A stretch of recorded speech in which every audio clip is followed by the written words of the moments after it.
Guyana के राष्ट्रपति doctor Mohammad Irfan Ali जी, Suriname के राष्ट्रपति श्री चंद्रिका प्रसाद संतोखी जी, मध्य प्रदेश के राज्यपाल श्री मंगूभाई पटेल, मुख्यमंत्री शिवराज सिंह चौहान, विदेश मंत्री श्री एस जयशंकर जी, मंत्रिमंडल के अन्य सहयोगीगण और प्रवासी भारतीय दिवस सम्मेलन में विश्व भर से पधारे मेरे प्रिय भाइयों और बहनों, आप सभी को 2023 की मंगल कामनाएं। करीब 4 वर्षों के बाद प्रवासी भारतीय दिवस सम्मेलन एक बार फिर अपने मूल स्वरूप में अपनी पूरी भव्यता के साथ हो रहा है। अपनों से आमने सामने की मुलाकात का, आमने सामने की बात का अपना अलग ही आनंद भी होता है और उसका महत्व भी होता है। मैं आप सभी का 130 करोड़ भारतवासियों की ओर से अभिनंदन करता हूं, स्वागत करता हूं। भाइयों और बहनों, यहां उपस्थित प्रत्येक प्रवासी भारतीय अपने अपने क्षेत्रों में असाधारण उपलब्धियों के साथ अपने देश की माटी को नमन करने आया है। और ये प्रवासी भारतीय सम्मेलन मध्य प्रदेश की उस धरती पर हो रहा है जिसे देश का हृदय क्षेत्र कहा जाता है। एमपी में मां नर्मदा का जल, यहाँ के जंगल, आदिवासी परंपरा, यहाँ का अध्यात्म, ऐसा कितना कुछ है जो आपकी इस यात्रा को अविस्मरणीय बनाएगा। अभी हाल ही में पास ही उज्जैन में भगवान महाकाल के महालोक का भी भव्य और दिव्य विस्तार हुआ है। मैं आशा करता हूं आप सब वहां जाकर भगवान महाकाल का आशीर्वाद भी लेंगे और उस अद्भुत अनुभव का हिस्सा भी बनेंगे। साथियों, वैसे हम सभी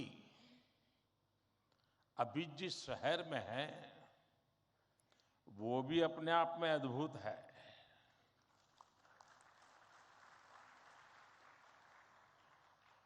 लोग कहते हैं कि इंदौर एक शहर है, लेकिन मैं कहता हूं इंदौर एक दौर है। ये वो दौर है जो समय से आगे चलता है फिर भी विरासत को समेटे रहता है।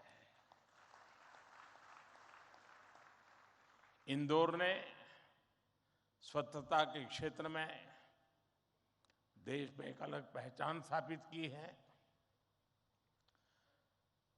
खाने पीने के लिए अपन इंदौर, अपन का इंदौर,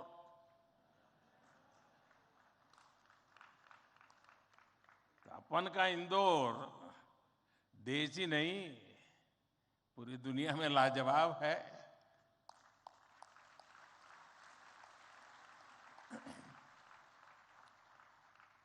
इंदौरी नमकीन का स्वाद, यहाँ के लोगों के यहाँ पर जो पोहे का पैशन है, साबूदाने की खिचड़ी, कचौरी, समोसे, शिकंजी, जिसने भी इसे देखा उसके मुंह का पानी नहीं रुका। और जिसने इन्हें चखा उसने कहीं और मुड़कर नहीं देखा।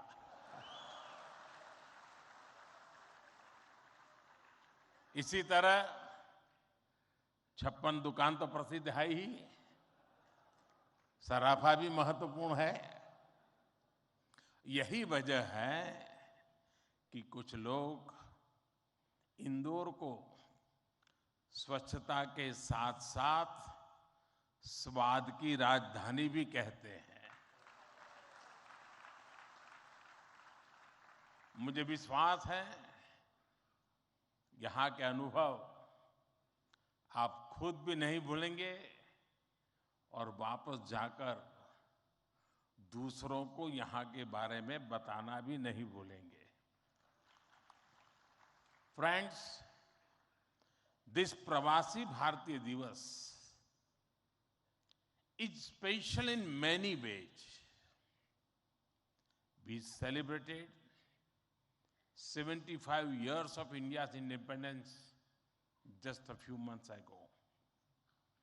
A digital exhibition related to our freedom struggle has been organized here.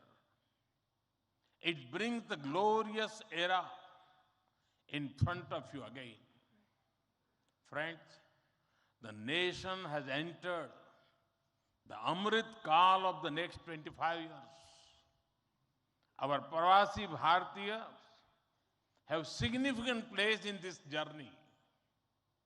India's unique global vision and its important role in the global order will be strengthened by you people. साथियों, हमारे यहां कहा जाता है स्वदेशो भुवनत्रयम, अर्थात हमारे लिए पूरा संसार ही हमारा स्वदेश है। मनुष्य मात्र ही हमारा बंधु बांधव है। इसी वैचारिक बुनियाद पर हमारे पूर्वजों ने भारत के सांस्कृतिक विस्तार को आकार दिया था। हम दुनिया के अलग अलग कोनों में गए, हमने सभ्यताओं के समागम की अनंत संभावनाओं को समझा। हमने सदियों पहले वैश्विक व्यापार की असाधारण परंपरा शुरू की थी।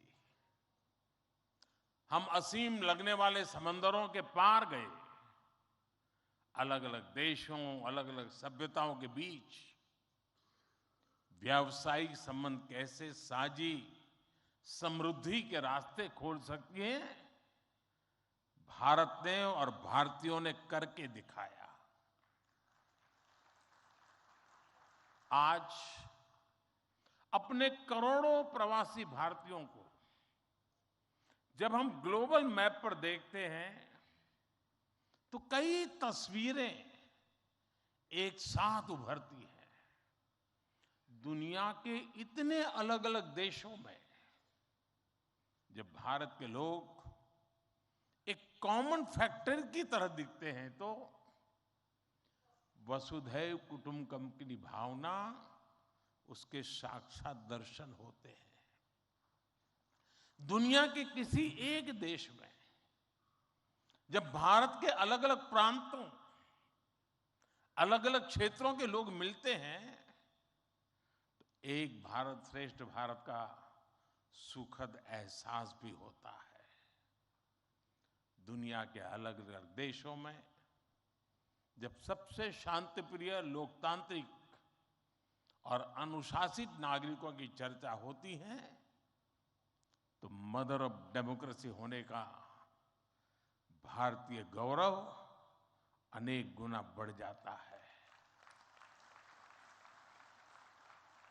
और जब हमारे इन प्रवासी भारतीयों के योगदान का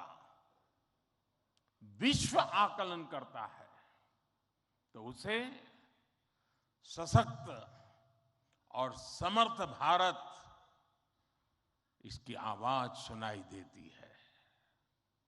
इसलिए ही तो मैं आप सभी को, सभी प्रवासी भारतीयों को विदेशी धरती पर भारत का राष्ट्रदूत, ब्रांड एम्बेसडर कहता हूं।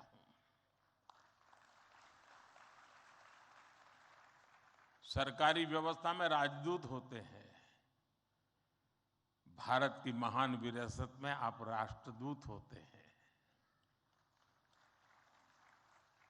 Friends, your role as India's brand ambassador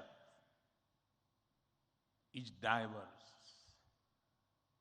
You are brand ambassadors of Make in India. You are brand ambassadors of yoga and Ayurveda. You are also brand ambassadors of India's cottage industries and handicrafts. At the same time, you are also brand ambassadors of India's millets. You would already know that 2023 has been declared by the United Nations as the International Year of Millets. I appeal to you to take some millets products with you while returning. You also have another important role to play in these rapidly changing times. You are the people who will address the world's desire to know more about India. Today, the whole world is waiting and watching India keenly with great interest and curiosity. It is important to understand why I'm saying this. साथियों, पिछले कुछ वर्षों में भारत ने विकास की जो गति प्राप्त की है, जो उपलब्धियां हासिल की हैं, वो असाधारण है, अभूतपूर्व है। जब भारत कोविड महामारी के बीच कुछ महीनों में ही स्वदेशी वैक्सीन बना लेता है, जब भारत अपने नागरिकों को 220 करोड़ से ज्यादा वैक्सीन डोज मुफ्त लगाने का रिकॉर्ड बनाता है, जब वैश्विक अस्थिरता के बीच भी भारत विश्व की उभरती अर्थव्यवस्था बनता है, जब भारत विश्व की बड़ी इकोनॉमी से कॉम्पीट करता है, टॉप 5 इकोनॉमी में शामिल होता है, जब भारत दुनिया का तीसरा सबसे बड़ा स्टार्टअप इकोसिस्टम बनता है, जब मोबाइल मैन्युफैक्चरिंग जैसे क्षेत्रों में, इलेक्ट्रॉनिक मैन्युफैक्चरिंग के क्षेत्र में मेक इन इंडिया का डंका बजता है, जब भारत अपने दम पर Tejas fighter plane, aircraft carrier, INS Vikrant और अरिहंत जैसी न्यूक्लियर सबमरीन बनाता है, तो स्वाभाविक है दुनिया और दुनिया के लोगों में क्यूरियोसिटी होती है कि भारत क्या कर रहा है, कैसे कर रहा है। लोग जानना चाहते हैं कि भारत की स्पीड क्या है, स्केल क्या है, भारत का फ्यूचर क्या है। इसी तरह जब कैशलेस इकोनॉमी की बात होती है, फिनटेक की चर्चा होती है, तो दुनिया ये देखकर हैरात में है कि विश्व के 40% real time digital transaction Bharat में होते हैं। जो स्पेस के फ्यूचर की बात होती है, तो भारत की चर्चा स्पेस टेक्नोलॉजी के मोस्ट एडवांस देशों में होती है। भारत एक बार में 100 सैटेलाइट लॉन्च करने का रिकॉर्ड बना रहा है। सॉफ्टवेयर और डिजिटल टेक्नोलॉजी के क्षेत्र में हमारी ताकत दुनिया देख रही है। आप में से बहुत से लोग भी इसका बहुत बड़ा जरिया है। भारत का ये बढ़ता हुआ सामर्थ्य, भारत का ये दमखम, भारत की जड़ों से जुड़े हर व्यक्ति का सीना चौड़ा कर देता है। वैश्विक मंच पर आज भारत की आवाज, भारत का संदेश, भारत की कही बात एक अलग ही मायने रखती है। भारत की ये बढ़ती है ताकत आने वाले दिनों में और ज्यादा बढ़ने वाली है। और इसलिए भारत के प्रति जिज्ञासा, भारत के प्रति क्यूरियोसिटी भी और बढ़ेगी। और इसलिए विदेश में रहने वाले भारतीय मूल के लोगों की, प्रवासी भारतीयों की जिम्मेदारी भी बहुत बढ़ जाती है। आपके पास आज भारत के बारे में जितनी व्यापक जानकारी होगी, उतना ही आप दूसरों को भारत के बढ़ते सामर्थ्य के बारे में बता पाएंगे और तथ्यों के आधार पर बता पाएंगे। मेरा आग्रह है कि आपके पास कल्चरल और स्पिरिचुअल जानकारी के साथ साथ भारत की प्रगति की अपडेटेड इंफॉर्मेशन होनी चाहिए। साथियों, आप सबको ये भी पता है, इस वर्ष भारत दुनिया के G20 समूह की अध्यक्षता भी कर रहा है। भारत इस जिम्मेदारी को एक बड़े अवसर के रूप में देख रहा है। हमारे लिए ये दुनिया को भारत के बारे में बताने का अवसर है। ये दुनिया के लिए भारत के अनुभवों से सीखने का, पुराने अनुभवों से सस्टेनेबल फ्यूचर की दिशा तय करने का अवसर है। हमें G20 केवल एक डिप्लोमेटिक इवेंट नहीं, बल्कि जन भागीदारी का एक ऐतिहासिक आयोजन बनाना है। इस दौरान विश्व के विभिन्न देश भारत के जन जन के मन में अतिथि देवो भव की भावना का दर्शन करेंगे। आप भी अपने देश से आ रहे प्रतिनिधियों से मिलकर उन्हें भारत के बारे में बता सकते हैं। इससे उन्हें भारत पहुंचने से पहले ही अपनत्व और स्वागत का एहसास होगा। साथियों, और मैं तो ये भी कहूंगा कि जब G20 समिट में, क्योंकि कोई 200 मीटिंग होने वाली है, G20 समूह के 200 डेलीगेशन यहां आने वाले हैं, हिंदुस्तान के अलग अलग शहरों में जाने वाले हैं। वापस जाने के बाद वहां पर रहने वाले प्रवासी भारतीय उनको बुलाएं, भारत में गए थे तो कैसा रहा, उनके अनुभव सुने। मैं समझता हूं कि उनके साथ हमारे बंधन को और मजबूत करने के लिए अवसर बन जाएगा। साथियों, आज भारत के पास न केवल दुनिया के नॉलेज सेंटर बनने का, बल्कि स्किल कैपिटल बनने का सामर्थ्य भी है। आज भारत के पास सक्षम युवाओं की एक बड़ी तादाद है। हमारे युवाओं के पास स्किल भी है, वैल्यूज भी है और काम करने के लिए जरूरी जज्बा और ईमानदारी भी है।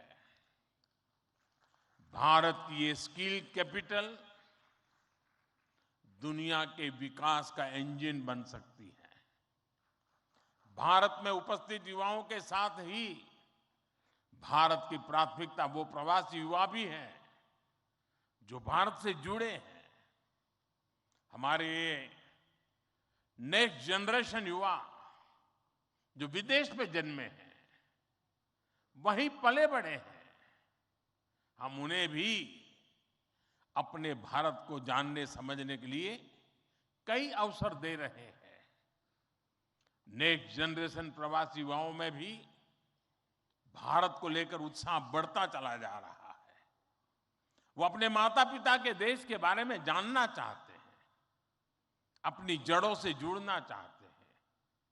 ये हम सब की जिम्मेदारी है कि हम युवाओं को न केवल देश के बारे में गहराई से बताएं, बल्कि उन्हें भारत दिखाएं भी।